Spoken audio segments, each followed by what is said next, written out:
नमस्कार शेतकरी मित्रांनो, मागच्या 8 दिवसामध्ये कांद्याचे भाव 20 ते 22 रुपयावरून 15 ते 16 रुपयापर्यंत हाईट आले. म्हणजे सरासरी कांदा तर 12-13 रुपये विकतोय, पण आता भाव आहे ना जवळपास 5 ते 6 रुपयांचे दिवस आले. आणि त्याच तुलनेमध्ये आपण आहे ना मटेरियल बियाणं वगैरे सगळ्यांचा खर्च जर का बघितला ना तर दुपटीने त्यांची किमती वाढलेल्या आहेत.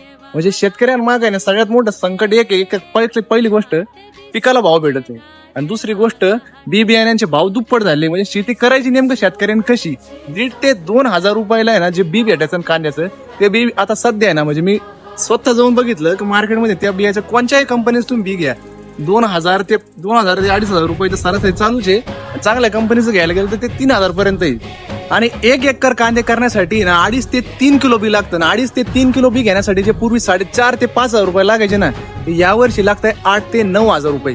आणि त्यात सगळ्यात महत्वाची गोष्ट म्हणजे बियाचे तर खर्च वाढलाच, खतांचा भाव वाढला. खतांची जी किंमत होती 1,000, 1,100, 1,500, 1,700 पर्यंत, नंतर आता भाव चालले 2,200 ते 2,300 रुपये बॅग. म्हणजे खतांचे भाव जवळपास दुप्पट झाले.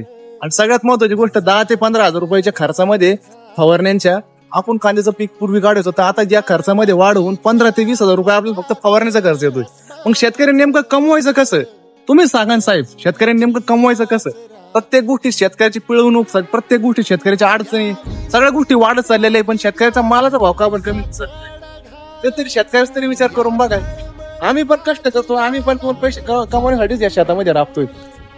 नाही काही तर शेतकऱ्याच्या त्या कष्टाची तरी किंमत ठेवा आणि शेतकऱ्याच्या मालाला थोडा तरी भाव भेटू द्या. एकतरी वर्ष शेतकऱ्याच्या घरामध्ये आनंदाची दिवाळी साजरी होते.